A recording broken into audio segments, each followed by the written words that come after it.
All right, now let's turn to this first alert weather day and talking about this crazy weather. You know, Trey, I was on this morning with Ron Smiley, and it was fascinating to watch the radar because there is a big chunk of storm going right in the southern area of our viewing area. Another big, kind of scary, narrower chunk going through up around I-80 and north of there, but almost a hole in Pittsburgh. So it's kind of nuts to really predict how this is going to all play out, isn't it? That's right. And whenever you're dealing with thunderstorms, these are small scale systems that can quickly shift direction and change path. But we did have a tornado warning down south this morning in Preston County. We had some tornado warnings up around Erie.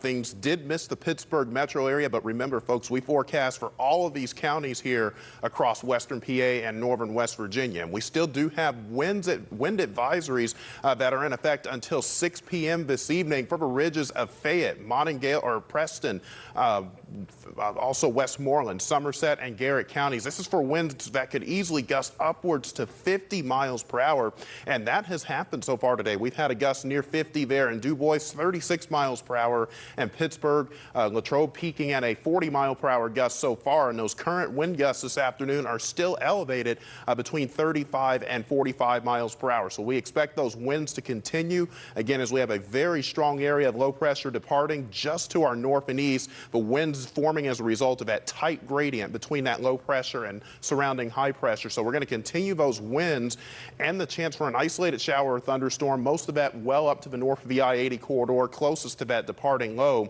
The rest of us just see partly cloudy skies, temperatures peak in the lower 80s today before falling back into the mid 70s this evening and then ultimately ending up into the 60s overnight. Those wind gusts will be upwards of 40 to near 50 miles per hour. I think the strongest gusts come between now and roughly 6 p.m. and that's when that wind advisory expires. Winds settle down tonight, and then during the day tomorrow as we start to mix some wind energy down, we'll see those gusts pick up again, but they won't be as strong as today, gusts between 25 and 35 miles per hour. As we head into Friday morning, our temperatures drop down into the mid 50s under partly cloudy skies. We'll have a low in the upper 50s here in Pittsburgh. Then it should be a pleasant afternoon, partly cloudy conditions and a high of 77. Friday night into Saturday morning, temperatures drop back down again with some dry, comfortable air in place. We'll be back into the mid 50s.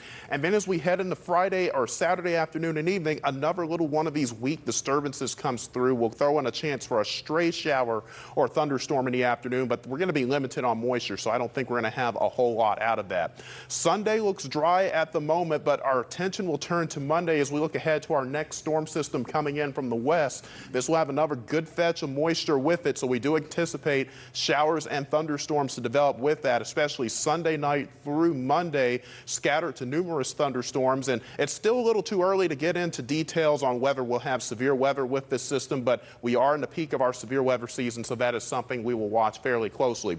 As we look ahead to Father's Day, expect a high of 80 degrees during the afternoon. Should be a very pleasant day to get outside and do any Father's Day activities with temperatures working their way back up to near 80, but there comes in that next chance of storms on Monday with a high of 75.